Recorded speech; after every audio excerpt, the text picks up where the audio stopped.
O'zbekiston Respublikasi Prezidenti Shavkat Mirziyoyev bugun shuningdek ichimlik suvi va issiqlik ta'minoti, mahallalar obodligi va qishloq xo'jaligi bilan bog'liq masalalar bo'yicha video selektor yig'ilishi o'tkazdi. O'zbekiston uchun sifatli ichimlik suvi va issiqlik tizimini ta'minlash, mahallalarni obodonlashtirish va ko'kalamzorlashtirish muhim vazifa hisoblanadi.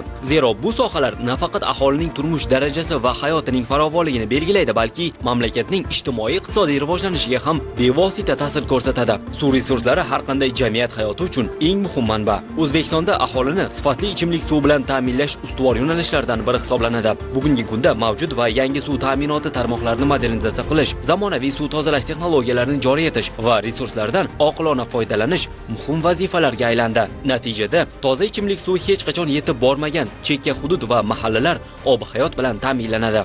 Infratuzilmani rekonstruksiya qilish va suv ta'minotini boshqarishni avtomatlashtirish, sohani raqamlashtirish va yangi texnologiyalardan foydalanishga katta sarmoyalar kiritilmoqda. Bundan tashqari, toza ichimlik suvi aholi salomatligini mustahkamlashda muhim omildir. Shu sababli ushbu sohani rivojlantirish, suv sifatini qat'iy nazorat qilish, zamonaviy filtrlash va tozalash usullarini joriy etish chora-tadbirlari bilan parallel ravishda olib boriladi. Prezidentimiz Shavkat Mirziyoyev bugun ichimlik suvi va issiqlik ta'minotini yaxshilash, mahallalarni obod qilish, bahorgi ekin ekish masalalari bo'yicha video selektor yig'ilishi o'tkazdi. Bu yil 1619 kilometr ichimlik suvi, 521 kilometr kanalizatsiya tarmog'i tortiladi. 100 ta ichimlik va 62 ta kanalizatsiya inshootlarini qurish va rekonstruksiya qilish bo'yicha vazifa olingan. Bunga byudjetdan 1.1 trillion so'm va xalqaro moliya institutlaridan 454 million dollar ajratilgan.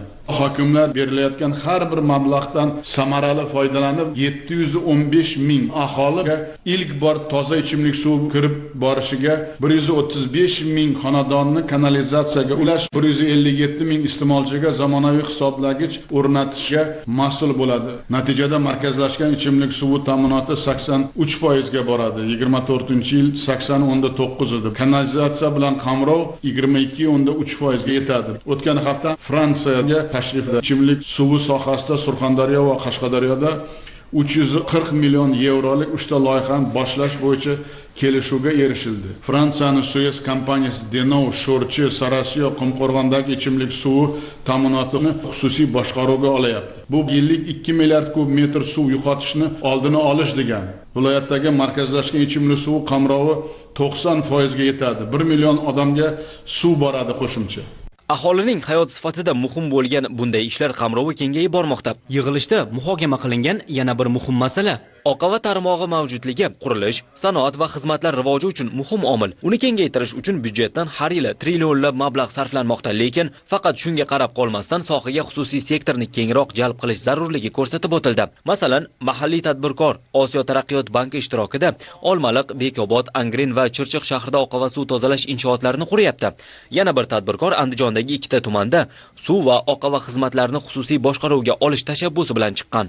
Shu kabi xususiy sheriklik loyihalarini ko'paytirish, yirik korxonalarimizning xalqaro tenderlarda qatnashish imkonini kengaytirish muhimligi ta'kidlandi. Xalqaro moliya institutlari ishtirokidagi loyihalarni amalga oshirish jarayonini soddalashtirish bo'yicha qaror qabul qilindi. Endi tenderlarni tezlashtirib, yil yakunigacha 850 million dollarlik ishlarni bajarish topshirig'i berildi. Yana bir muhim vazifa sohani raqamlashtirish. Buning uchun Osiyo taraqqiyot bankidan 125 million dollar jalb qilinishi belgilangan. 5 yilda yirik suv inshooti va magistral quvurlarga 4800 ta aqlli hisoblagich, 2800 ta telemetriya tizimi o'rnatish ko'zda tutilgan. Bu elektrotexnika sanoati uchun katta bozor ekani qayd etilib, hisoblagich ishlab chiqarishni ko'paytirish, ularga xizmat ko'rsatishni bosqichma-bosqich xususiy sektorga o'tkazish bo'yicha ko'rsatma berildi. Bugun hurmatli yurtboshimiz boshchiliklarida kengaytirilgan video selektor o'tkazildi. Demak, kun tartibida bizning sohamiz bo'yicha ichimlik suv va oqova suv tizimlarini rivojlantirish va aholiga sifatli xizmat ko'rsatish bo'yicha bir qancha topshiriqlar bo'ldi. O'tgan davrda qancha ishlar qilinganligi yoki bo'lmasa real sifrlarda gaplashsak 63% dan hozirgi kunda 1 yanvar 2025-yil holatiga aholini ichimlik suv bilan ta'minlanish darajasi deyarli 81% ga yetganligi va mana bu yilgi topshiriq bizga shunday bo'ldiki, 83% ga aholini ichimlik suv ta'minotini ko'tarish.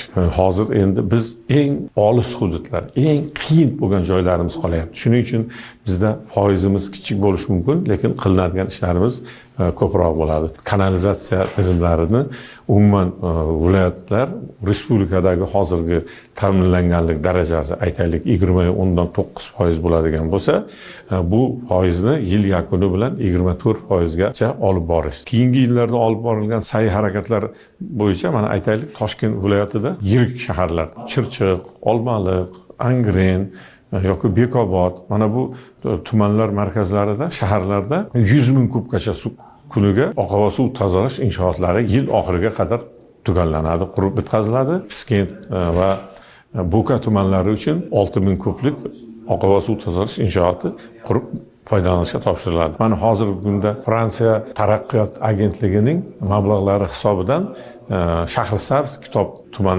markazlari uchun shahar oqova suv tizimi yoki bo'lmasa Karmana shahri uchun 10 ming kublik alohida oqova suv tozalash inshootini hozirgi kunda tender hujjatlari e'longa berilib, pudratchi aniqlash bo'yicha ishlar olib boriladi. Yurtboshimiz tomonidan mana shu topshiriqlarni yana bir marta bizga aniq yo'nalishlik qilib ajratilgan mablag'larni o'z vaqtida o'zlashtirib, xalqqa xizmat ko'rsatishni yana ham darajasini oshirish bo'yicha bizga aniq yo'nalishli topshiriqlar berildi.